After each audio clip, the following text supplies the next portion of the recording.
Estoy aquí, bajo el manto oscuro de la medianoche, con el motor de mi camioneta apagado frente a la casa de la familia que casi destruye a mi hijo.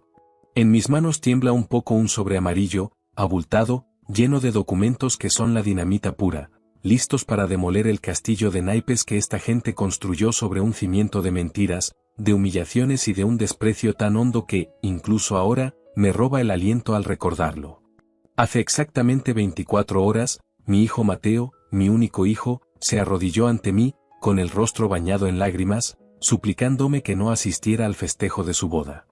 Me lo rogó con una desesperación que, en ese instante, debí haber comprendido.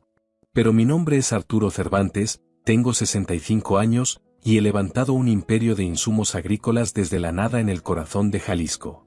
Jamás, en toda mi vida, he permitido que nadie me intimide.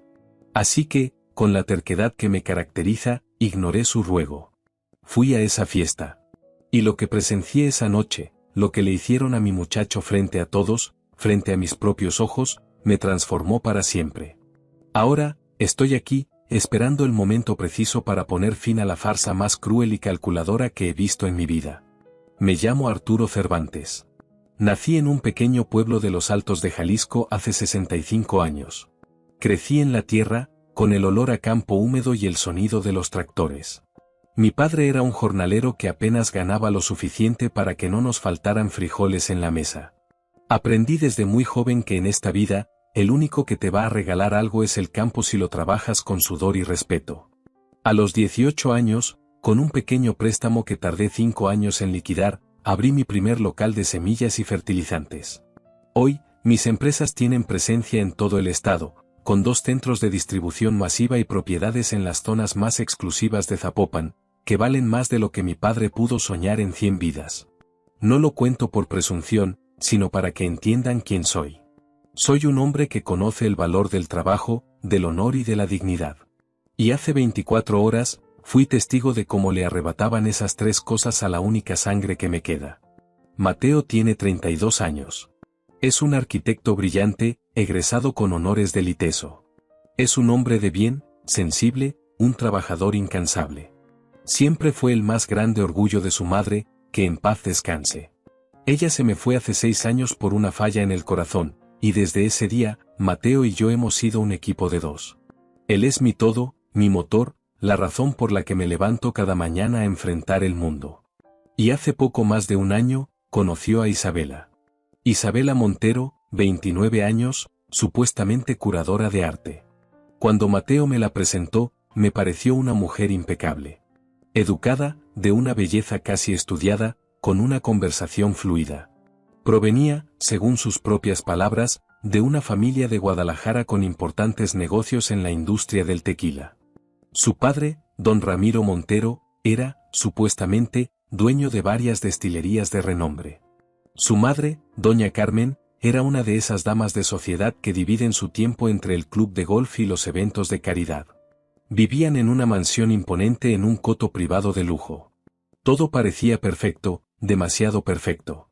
Pero desde el primer encuentro, una alarma silenciosa sonó en mi cabeza. Cada vez que yo mencionaba mis negocios, los ojos de Isabela adquirían un brillo extraño.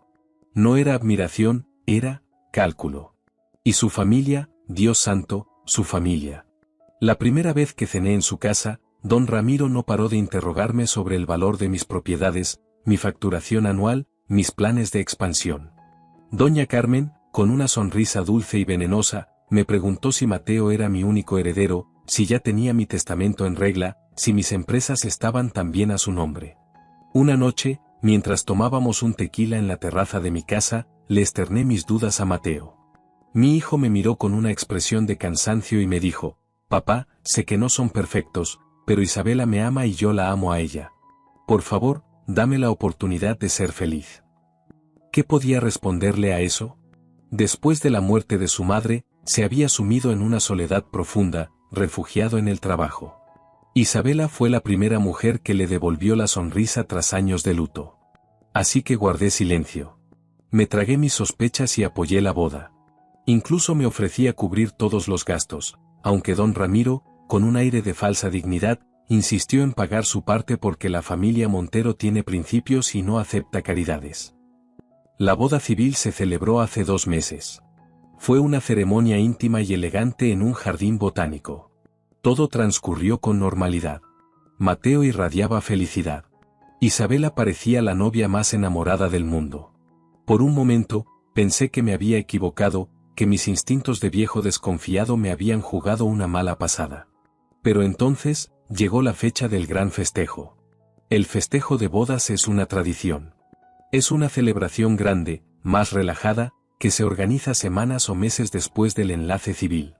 Se invita a todos los que no pudieron estar en la ceremonia, compañeros de trabajo, amigos de la infancia, la familia lejana.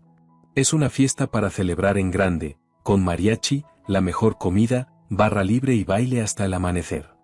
Don Ramiro y doña Carmen insistieron en que el festejo se hiciera en su casa. Decían tener el jardín perfecto y querían que fuera su regalo de bodas para los novios. Mateo, ilusionado, aceptó sin dudar. Yo no vi mayor problema. Hasta que, hace 3 días, Mateo apareció en mi oficina sin previo aviso. Entró pálido, con unas ojeras que delataban noches de insomnio. Se desplomó en la silla frente a mi escritorio y, con una voz que apenas era un susurro tembloroso, me dijo: «Papá, te voy a pedir algo y necesito que, por lo que más quieras, me hagas caso sin preguntar. No vayas al festejo». Lo miré, confundido. Le pedí que me explicara qué sucedía. Él solo negaba con la cabeza. «Solo prométemelo. Inventa cualquier cosa, di que estás enfermo, que tienes un viaje de negocios, lo que sea, pero por favor, no vayas». Lo miré a los ojos y vi algo que nunca antes había visto en él: miedo. Un miedo puro, visceral. Le insistí, pero él se cerró en banda. «No puedo explicarlo, papá. Solo confía en mí. Si vas, todo se va a poner muy feo». Debí haberlo presionado más. Debí haberlo obligado a escupir la verdad en ese mismo instante. Pero cometí el error de atribuirlo a los nervios de recién casado, a una pelea de pareja sin importancia. Le dije que lo consideraría. Salió de mi oficina con los hombros caídos, como un soldado derrotado. Esa noche no pegué ojo. Le di 1000 vueltas al asunto. Y mientras más lo pensaba, más crecía en mí la certeza de que algo muy grave estaba ocurriendo. Mi hijo me había suplicado con el alma en un hilo, y yo no podía simplemente ignorarlo. Pero tampoco podía quedarme de brazos cruzados, sin saber qué era aquello que lo tenía al borde del colapso. Así que tomé una decisión. Iría a esa fiesta. Pero llegaría tarde, sin avisar, y me mantendría en las sombras. Necesitaba ver con mis propios ojos la naturaleza del monstruo que aterrorizaba a mi hijo. El festejo era el sábado a las 7 de la noche. Yo llegué a las 11. Estacioné mi camioneta a 2 calles de la residencia de los Montero, en una zona oscura para no ser visto. Caminé sigilosamente hacia la casa. La música de mariachi retumbaba a la distancia, mezclada con risas y el bullicio de la gente. Luces de colores iluminaban un jardín espectacular. Todo parecía una fiesta normal y alegre. Entré por un portón lateral que estaba entreabierto. Había, por lo menos, 200 personas. Reconocí a algunos colegas de Mateo, a primos lejanos, a amigos de la universidad.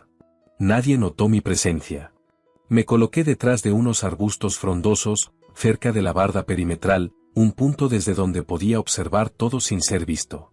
Y entonces lo vi. Mateo estaba de pie junto a un enorme asador, dando vuelta a unos cortes de carne. Vestía una camisa blanca, ahora manchada de grasa y sudor. Su rostro estaba enrojecido, perlado de sudor, con una expresión de absoluto agotamiento. A su lado, había otros hombres haciendo lo mismo, sirviendo tortillas, preparando platos. Eran los meseros contratados para el evento. Pero Mateo no era un mesero. Mateo era el novio. Él y su esposa eran los homenajeados de la noche. ¿Qué demonios estaba haciendo sirviendo comida como si fuera un empleado más? Me acerqué un poco, camuflándome entre los grupos de invitados, y entonces escuché la voz de don Ramiro, fuerte y autoritaria. «Mateo. Oye, Mateo. En la mesa de mis compadres ya no hay guacamole. Apúrate, muchacho, que la gente tiene hambre». Mi hijo levantó la vista, asintió sin una sola palabra y corrió hacia la cocina. Nadie a su alrededor pareció inmutarse. Era como si esa escena fuera completamente normal. Sentí como la sangre me empezaba a hervir, pero me forcé a mantener la calma.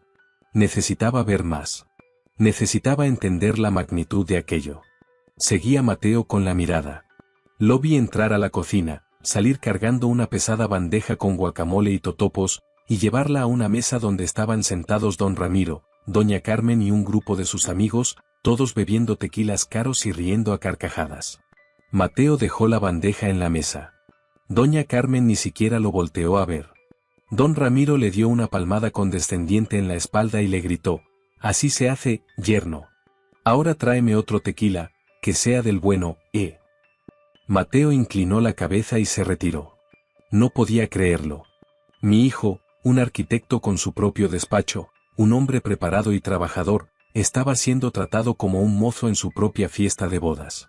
Y nadie, absolutamente nadie, decía nada. Busqué a Isabela con la mirada. La encontré en una mesa principal, rodeada de sus amigas, todas vestidas de gala, bebiendo copas de vino. Isabela lucía un vestido despampanante, el cabello perfectamente peinado, una sonrisa radiante. Se veía feliz, relajada, como si no tuviera la menor preocupación en el mundo, como si le fuera indiferente que su esposo estuviera trabajando como un burro de carga mientras ella se lucía como la reina de la fiesta. Una de sus amigas le susurró algo al oído e Isabela soltó una carcajada estridente. Luego, giró la cabeza hacia donde estaba Mateo, que en ese momento arrastraba una pesada hielera, y le gritó: «Mi amor. Cuando acabes con eso, ve a la cocina y dile a mi mamá que ya sirvan el pastel. Ya es hora». Mateo asintió sin mirarla y continuó con su tarea. Estaba paralizado. Mi mente se negaba a procesar lo que mis ojos veían. Aquello no era un malentendido. No era un favor que Mateo les estuviera haciendo por falta de personal. Era intencional. Era una humillación pública, meticulosamente orquestada. Y mi hijo la estaba soportando en silencio. Me acerqué más, el impulso de intervenir era casi incontrolable. Quería tomar a don Ramiro del cuello de su camisa de seda y exigirle una explicación. Pero una voz fría en mi interior me detuvo. «Espera. Observa. Necesitas saber hasta dónde son capaces de llegar». Así que esperé. Pasó otra hora. Mateo no descansó ni un solo segundo. Lo vi cargar sillas, recoger platos sucios, servir bebidas, limpiar mesas. Cada vez que pasaba cerca de la mesa de don Ramiro, éste le ladraba una nueva orden, y Mateo obedecía. Siempre obedecía. A la 1 de la mañana, el mariachi hizo una pausa. Don Ramiro subió a un pequeño templete que habían instalado en el jardín y tomó el micrófono. Todos los invitados se congregaron a su alrededor. Yo me quedé atrás, aún oculto en la penumbra. «Buenas noches, amigos», gritó don Ramiro con la voz pastosa de un borracho. «Quiero agradecerles a todos por acompañarnos a celebrar la unión de mi princesa, mi tesoro, Isabela, y de Mateo». Se escucharon algunas risas, risas incómodas, como si todos los presentes supieran que había algo perverso en esa pausa. Don Ramiro continuó: «Mateo es un buen muchacho, muy trabajador, como ya lo pudieron constatar esta noche». Más risas. «Y lo mejor de todo, es que está entendiendo cómo funcionan las cosas en esta familia. Aquí no hay lugar para holgazanes. Aquí todos nos arremangamos la camisa. Y Mateo, bueno, él está aprendiendo. Poco a poco». Isabela aplaudió desde su mesa, radiante. Doña Carmen sonreía con suficiencia. Algunos invitados aplaudieron por compromiso, otros simplemente miraban al suelo, avergonzados. Sentí que algo dentro de mí se quebraba. Don Ramiro levantó su vaso. «Por los novios. Y por muchos años de fructífera colaboración familiar». Todos brindaron. Mateo estaba de pie junto al asador apagado, con la cabeza gacha, sin brindar, sin sonreír, solo existiendo, esperando a que la tortura terminara. No pude más. Salí de mi escondite y caminé con paso firme y decidido hacia el templete. La gente empezó a voltear a verme. Algunos me reconocieron. Escuché murmullos. «Es el papá de Mateo. Es don Arturo. ¿Qué hace aquí?». Don Ramiro me vio acercarme y su sonrisa de borracho se congeló en su rostro. Doña Carmen se levantó de su silla, alarmada. Isabela dejó su copa sobre la mesa y me miró con pánico puro en los ojos. Me paré frente al templete y clavé mi mirada en la de don Ramiro.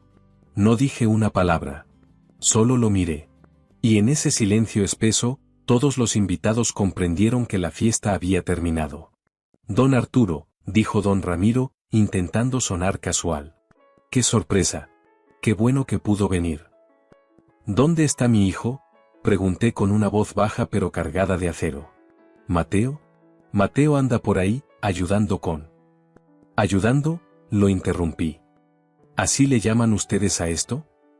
Don Ramiro bajó del templete, se me acercó y me puso una mano en el hombro, en un gesto de falsa camaradería. Mire, don Arturo, no sé qué vio, pero aquí todo está en orden. Mateo ya es parte de la familia y... Quíteme la mano de encima, le ordené, sin levantar la voz. Él la retiró al instante. Su sonrisa falsa se desvaneció. Mateo, grité hacia el jardín. Ven acá. Mi hijo apareció entre la multitud. Su camisa estaba empapada de sudor, sus manos sucias, su rostro era la máscara de un hombre que ha sido destruido por dentro. Caminó hacia mí con lentitud, como si cada paso le pesara una tonelada. Cuando llegó a mi lado, lo miré a los ojos. ¿Esto es lo que no querías que viera?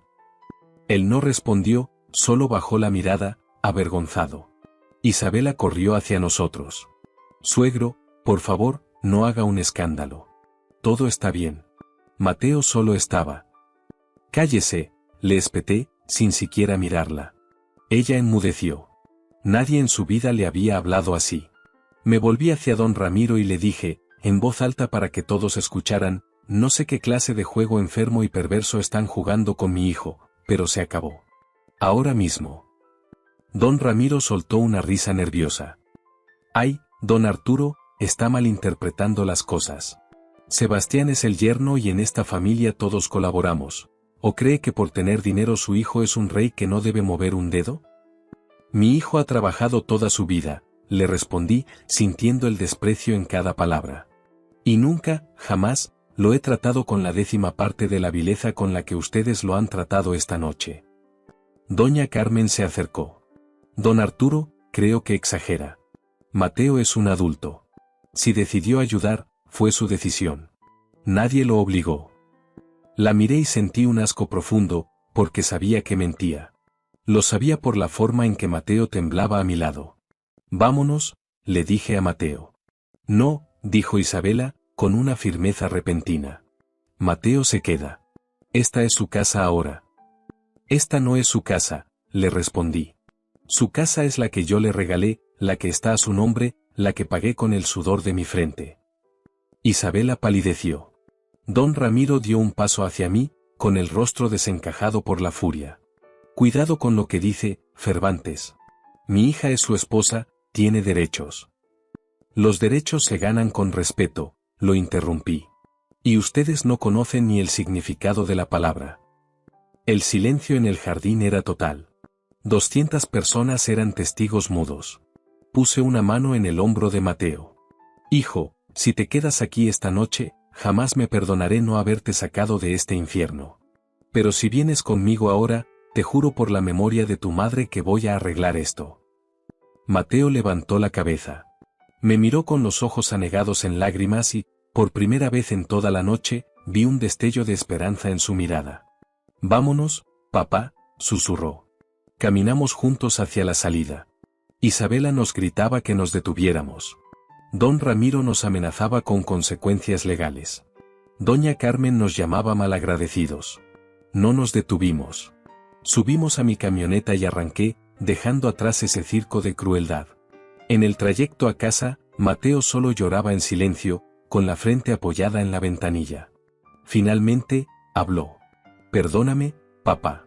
Por no contarte. Por ser tan débil. No eres débil, hijo, le dije, con la voz rota. Eres un hombre bueno que se enamoró de la gente equivocada. Pero esto se va a terminar. Te lo prometo. Llegamos a mi casa. Lo obligué a ducharse, a cambiarse, a comer algo. Y cuando estuvo más sereno, nos sentamos en la sala. Ahora, le dije. Me vas a contar todo. Desde el principio. Sin omitir nada.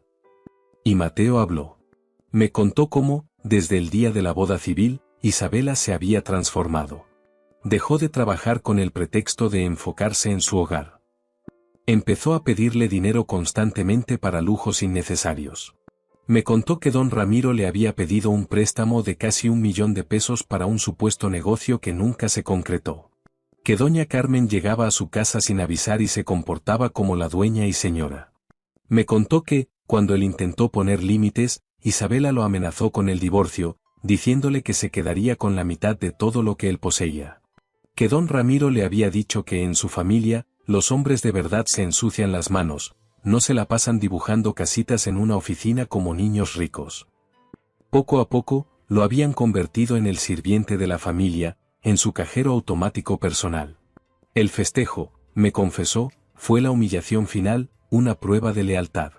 Don Ramiro le dijo que si no colaboraba con toda la logística, cancelarían la fiesta y le dirían a todo el mundo que él era un ingrato que no valoraba a su nueva familia. Me amenazaron, papá, dijo Mateo, con la voz quebrada. Me dijeron que si no obedecía, iban a destruir mi reputación, que inventarían que te robaba dinero a ti, que era un maltratador. Me dijeron que tenían influencias. Tuve tanto miedo que preferí la humillación a enfrentarlos. Escucharlo me partió el alma, pero también me llenó de una furia fría y una claridad absoluta. Esto no era un simple abuso. Era extorsión.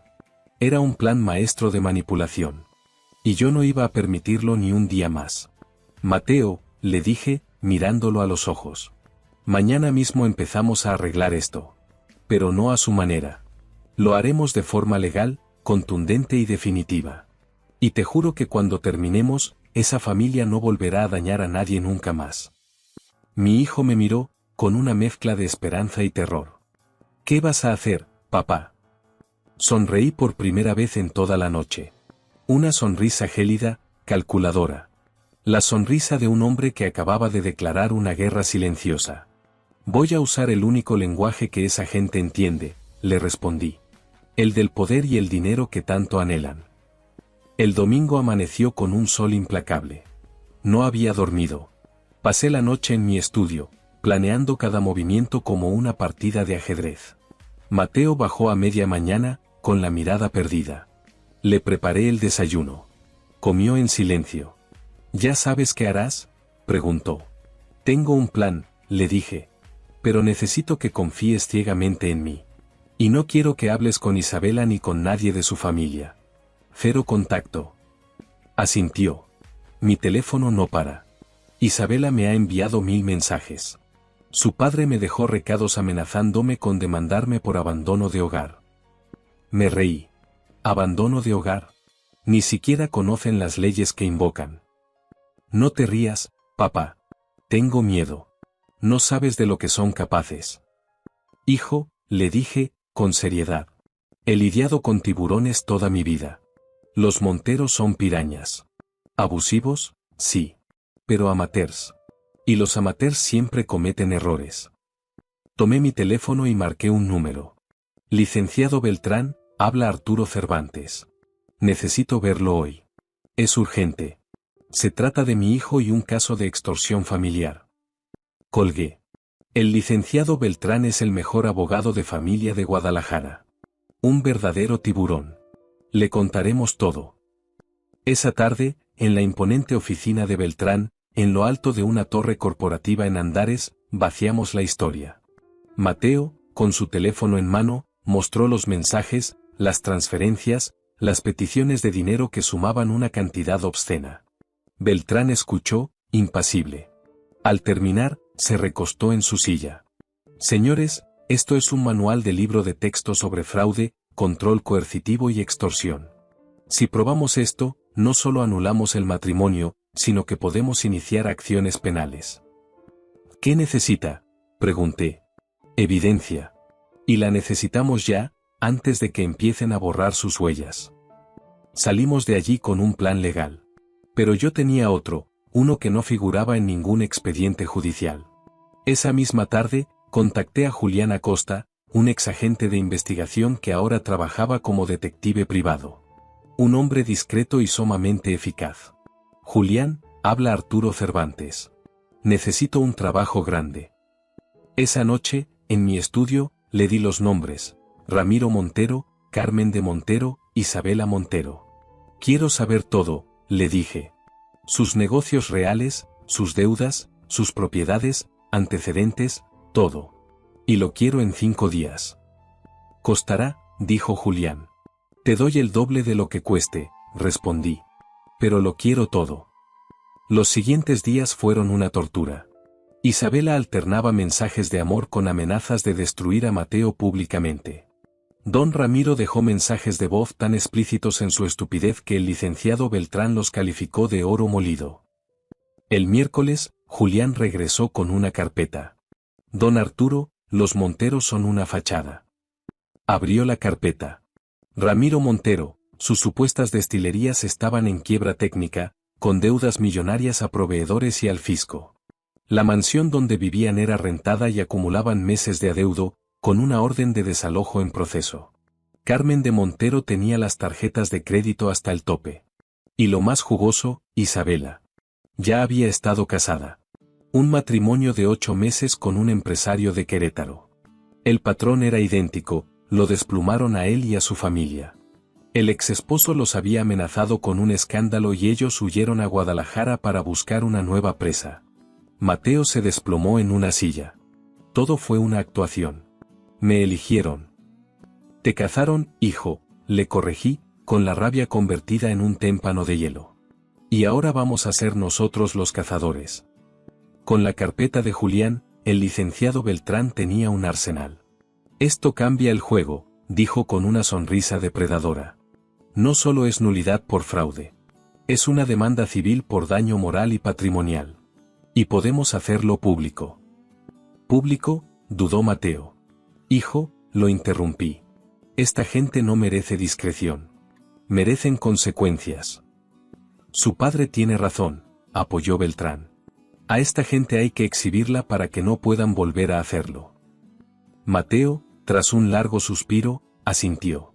Hagan lo que tengan que hacer. El viernes, los Montero fueron notificados.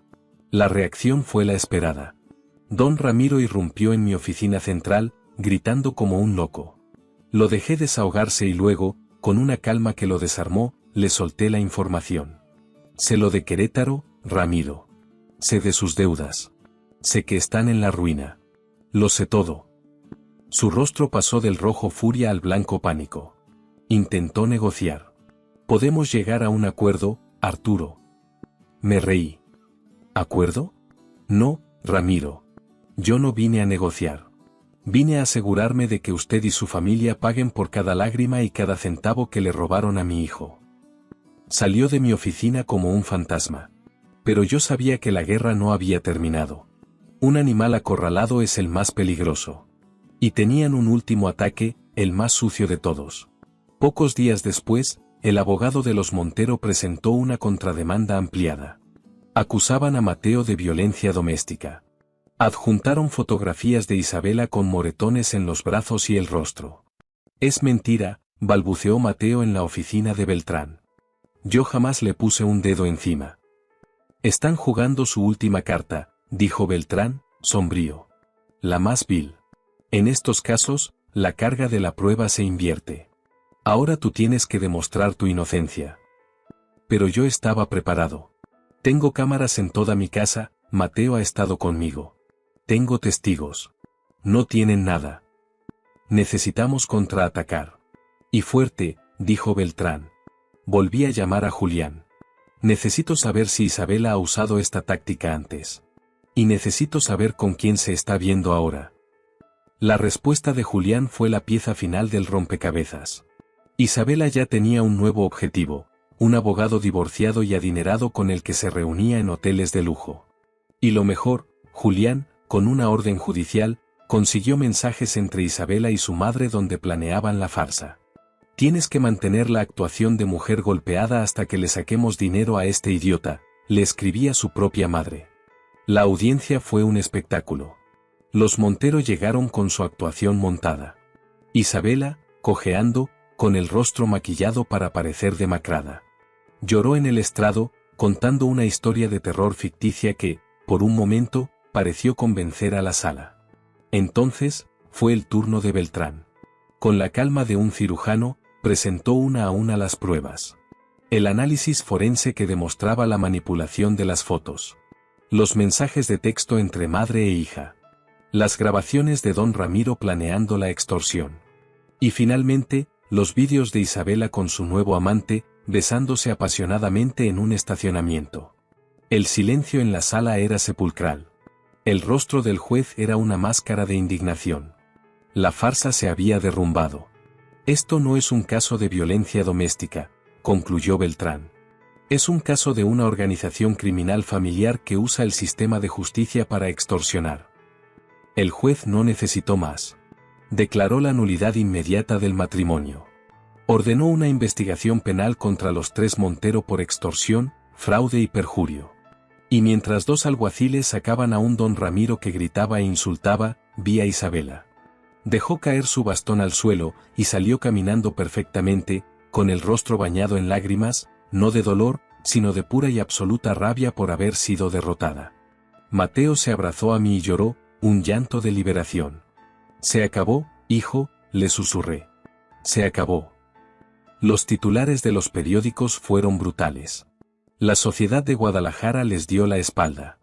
Meses después, las sentencias llegaron.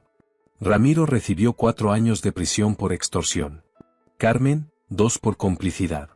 Isabela, gracias a un acuerdo, 3 años en un centro de readaptación y una orden de restricción de 10 años. La justicia, aunque lenta, había llegado. Hoy, 5 años después de aquella noche infernal, miro a mi hijo. Es un hombre más fuerte, más sabio. Se casó de nuevo, con Sofía, una arquitecta maravillosa, una mujer íntegra que lo ama por quien es. Su boda fue en mi rancho, una celebración sencilla y llena de amor verdadero. Durante el brindis, Mateo me miró y dijo, mi papá me enseñó que cuando la vida te tumba, tienes 2 opciones, quedarte en el suelo o levantarte a pelear. Y cuando no tienes fuerzas para pelear solo, descubres quién te ama de verdad. Hoy soy abuelo de 2 niños hermosos que me llenan de una alegría que ningún negocio podría darme. Y entiendo que a veces, las peores tormentas nos llevan a los mejores destinos. Esta historia es un testimonio de que la maldad existe, pero también de que el amor de un padre es una fuerza imparable. La justicia no siempre llega sola, a veces hay que salir a buscarla, con las uñas y los dientes si es necesario, para proteger a los que amamos. ¿Y tú, desde qué ciudad o país nos escuchas? ¿Qué lección te ha dejado esta historia? ¿Qué habrías hecho en mi lugar? Déjame tu comentario aquí abajo, me reconforta saber que no estoy solo en estas voces de nuestros mayores. Si esta historia te mantuvo en vilo, no olvides suscribirte para más relatos como este.